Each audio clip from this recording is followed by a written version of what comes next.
एक बार मैं पूजा की थाली भी देख लूं सही से, जल्दी जल्दी में क्या रखा है क्या नहीं।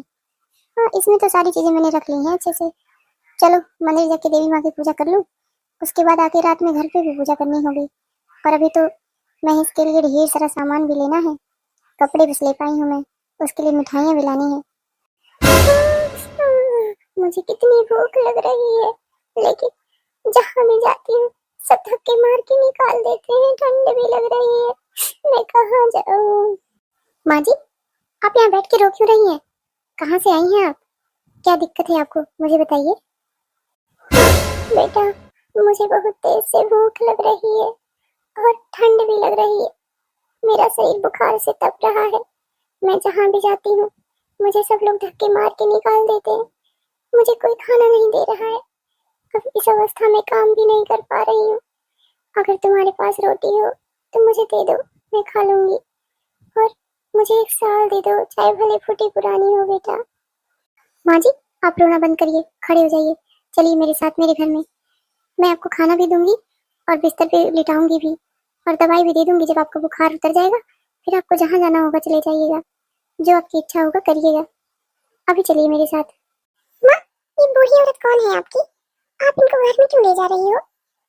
रामू बेटा, तुम्हें पूजा की थाली पकड़ना जरा, मैं माँ जी को अंदर ले चलूं, इनको बहुत तेज से बुखार है। ये तुम्हारी नानी है। माँ, आप तो कहती माँ जी नानी अब आप उठिए, चलिए मेरे साथ।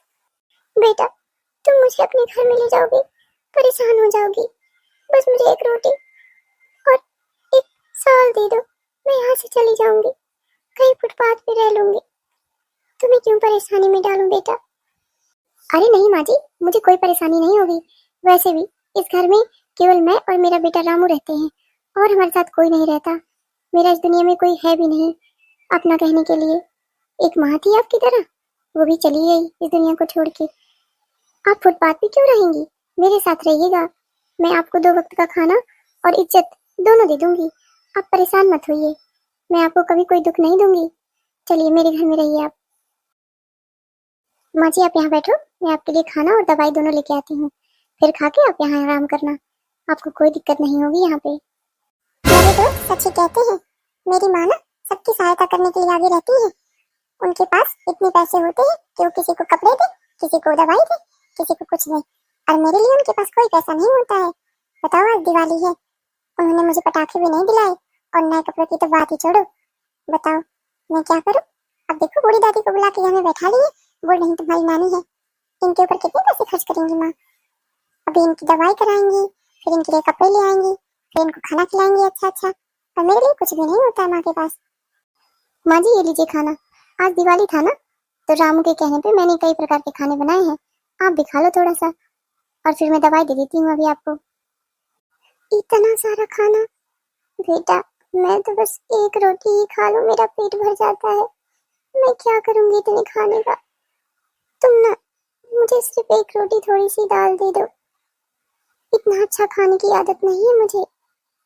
अरे माँ जी, आज दिवाली है तो इतना तो खाना चाहिए ही। वैसे भी अगर अच्छा पकवान ना घर में बने और बच्चे खुश ना रहे तो समझ लो दिवाली बेकार है। और आप भी आ गई है ना, तो मुझे और भी खुशी हो रही है आपको खाना खिला के। खा लो आप इतना, आज रोज रोज थोड़ी ना इतना मिलेगा खाने को। रामू, ये पूजा की थाली लाओ मुझे तो, और अभी ना तुम नानी को जो है टेबल पे रखा है दवाई ला के दे देना, खा लेंगी और उसके बाद उन्हें कंबल उठा देना, ठीक है? माँ, आपको क्या जरूरत थी इस बूढ़ी दादी को इतना सारा खाना देने की, जब वो मना कर रही थी? ये खाना आपने मेरे लिए बनाया था ना? वैसे भी रोज आप रोटी सब्जी या दाल रोटी ही बना के रख देती हो, कुछ अच्छा मुझे खिलाती नहीं हो। आज बनाई भी थी तो सब दादी को दे दी खाने के लिए। और माँ, आपके पास ना सबको देने के लिए पैसे होते हैं, मेरे लिए आपने पटाखे भी नहीं खरीदे इस दिवाली पे, और अच्छा पकवान जो बनाया था वो दादी को खिला दिया सारा आपने। और नए कपड़े, वो तो मुझे कभी मिलते ही नहीं है, 2 साल पुराने कपड़े पहन रहा हूँ मैं। अरे बेटा तू दुखी ना हो, किसी को खाना खिला के ना खुशी ही मिलती है। वैसे भी मैंने खाना बहुत सारा बनाया था, तेरे लिए भी ढेर सारा खाना बचा है, तेरा जितना मन होगा ना उतना खा लेना आज। और पता है, मैंने तुम्हारे लिए ना 2 सेट कपड़े खरीदे हैं, मुझे दिवाली बोनस मिला था ना, तो मैंने तेरे लिए अच्छे अच्छे 2 सेट कपड़े ले लिए हैं। और पटाखे तो मैं तुझे कभी ना दिलाऊंगी, उससे तो प्रदूषण फैलता है। दिवाली मिठाइयों और अच्छी कर्मों से होता है, ना कि पटाखों से। तो दादी का ध्यान रखना, मैं अभी आ रही हूँ, ठीक है? तो इन्हें दादी बोल रहा है ना, तो दादी की तरह ही ख्याल रखना। चाची जी, आपका पेट दर्द ठीक है? कैसी है तबीयत आपकी? कल दीदी आई थी, कह रही थी आपका बहुत तेज से पेट दर्द हो रहा है। मैं आने वाली थी आपके घर, लेकिन आ भी नहीं पाई, काम में उलझ के रह गई। अरे चुटकी बहुरिया, तुमने पहुंचाया था हमारे लिए नींबू और चाय पत्ती। भला तुम्हारी कोई दी हुई चीज हम खा लें और ठीक ना हो? बिल्कुल थोड़ी देर में ठीक हो गया सब। चलो मंदिर जा रहे थे पूजा करने, साथ में चलते हैं हम। चाची जी, रास्ते में तो धान फैला, हम लोग कैसे जाएंगे?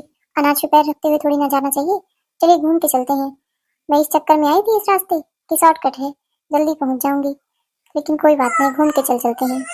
क्या करोगी बहुरिया, यहाँ के लोग ही ऐसे हैं, रास्ता भी नहीं छोड़ते आने जाने के लिए। रास्ते पे भी अपना अधिकार जमा के बैठे रहते हैं। अब घूम के तो चलना ही पड़ेगा, किसी को जल्दी हो या कोई जरूरी हो, इन्हें क्या मतलब है किसी से। चाची जी, ये मंदिर सच में कितना सुंदर है। जिसने भी बनवाया होगा ना, कितने मन से बनवाया होगा इस मंदिर को। यहाँ आके दिल को बड़ा सुकून मिलता है, इसलिए मैं चली आती हूँ बार बार यहाँ पूजा करने के लिए, जब भी मुझे समय मिलता है। बहू, मुझे भी नहीं पता है किसने बनवाया था, लेकिन लोग कहानियों में बताते हैं कि एक रानी हुआ करती थी बहुत महान, उन्होंने बनवाया था अपनी पूजा के लिए ये देवी माँ का मंदिर। कितनी खूबसूरती से बनवाया है, और अभी वैसे के वैसा चमक रहा है। चाची जी, मेरी परिक्रमा तो पूरी हो गई, मैं अब चलती हूँ घर, मुझे थोड़ा जल्दी है। पता, आज एक बूढ़ी माँ आई थी, उनकी तबीयत बहुत खराब थी, उनको बुखार भी था और उनको ठंडी भी लग रही थी। अब बेचारी कह रही थी उनको भूख भी बहुत तेज से लग रही थी, तो उनको अपने घर छोड़ के आई हूँ मैं, दवाई दे के आई हूँ, खाना चल के देखूँ कैसी है उनकी तबीयत। छोटी बहू, तुम पहचानती भी हो कौन है? ऐसे किसी अनजान को ना अपने घर में बैठाना नहीं चाहिए, वो भी तुम अकेले उन्हें छोड़ के चली आई हो। अभी कुछ गलत हो तब क्या करोगी तुम? अरे चाची जी, आप परेशान ना होइए, वो एकदम बुजुर्ग महिला है, उनकी हालत वैसे ही इतनी खराब है, वो क्या मुझे हानि पहुंचाएंगी भला। अब मेरे पास है ही क्या जो मेरा नुकसान होगा। ले देखिए, वो घर ही तो है, उसमें भी कुछ है नहीं। वैसे भी मैं रामू को उनके पास ही बैठा के आई हूँ, मुझे लगा कहीं उनकी तबीयत ज्यादा खराब होगी तो रामू रहेगा तो कम से कम ध्यान तो रखेगा। छोटी बहू, तुम्हारा दिल बहुत कोमल है, हमें भी पता है। तुम किसी की भी सहायता करने में ना जरा सा भी हिचकिचाती नहीं हो, लेकिन जमाना बहुत खराब है बहू, ऐसे ही लोग धोखा देते हैं, क्या भरोसा किसी का। चलो, मैं भी तुम्हारे साथ तुम्हारे घर चलती हूँ, देखती हूँ कौन बुजुर्ग महिला है, आखिर कहाँ से आई है ये भी तो जानना जरूरी है। चाची जी, ये तो मेरा ही घर है ना, इतने वीआईपी सामान इसमें कहाँ से आ गए, और पूरे घर की रौनक बदल गई, ये कैसे हुआ? हाँ बहू, है तो तेरा ही घर, लेकिन ये तो मुझे भी नहीं समझ में आ रहा, इसमें तो तुमने दो तकर साट के डाला था ना, यहाँ तो इतना सुंदर सुंदर सोफा रखा है। चाची जी, ये तो वही कमरा है, बहुत सुंदर दिख रहा है, और यहाँ इतना ढेर सारा सामान भी रखा है, इतनी साड़ियाँ, इतनी गहने, मिठाई। चाची जी, ये बताइए, मुझे ही दिख रहा है कि आप को भी कुछ दिख रहा है ऐसा? मुझे क्या हो गया है? ये लो, ये तो बेचारी बेहोश भी हो गई। भगवान जाने क्या लीला कर रही है माता रानी हमारे साथ। इसका बेटा भी पता नहीं कहाँ है, कहीं ऐसा तो नहीं ये बूढ़ी औरत इसके घर में कुछ करके गई हो जादू टोना। छोटी बहू, छोटी बहू, उठ तो जरा, बेहोश ना हो, अपने बेटे को पहले ढूंढ, वो कहाँ है। ये सब चीजें तो बाद में भी हम लोग देख लेंगे। दादी, आप लोग आ गई, मैं तो डर ही गया था। देखो तो भला, ये इतना सारा सामान, और वो बुढ़िया पता नहीं कहाँ गायब भी हो गई, 2 मिनट के लिए केवल अपनी दोस्त से मिलने गया था। रामू बेटा, तू जा एक गिलास पानी ले आ तो दौड़ के, तेरी माँ के मुंह पे डालना पड़ेगा, वो बेहोश हो गई है। अब मुझे कुछ कुछ समझ में आ रहा है, ये सब माता लक्ष्मी का कमाल है, तेरी माँ के अच्छे कर्मों का फल है ये। बेचारी ये अकेली औरत कितने कष्टों से गुजर रही थी, तब भी सबकी सहायता करने के लिए हमेशा आगे रहती थी। इस दिवाली माँ महालक्ष्मी ने इस पे अपनी कृपा बरसा दी, इसीलिए कहते हैं कर्म हमेशा अच्छे करो, फल एक ना एक दिन तो भगवान अच्छा देगा ही। हैप्पी दिवाली आप सभी को।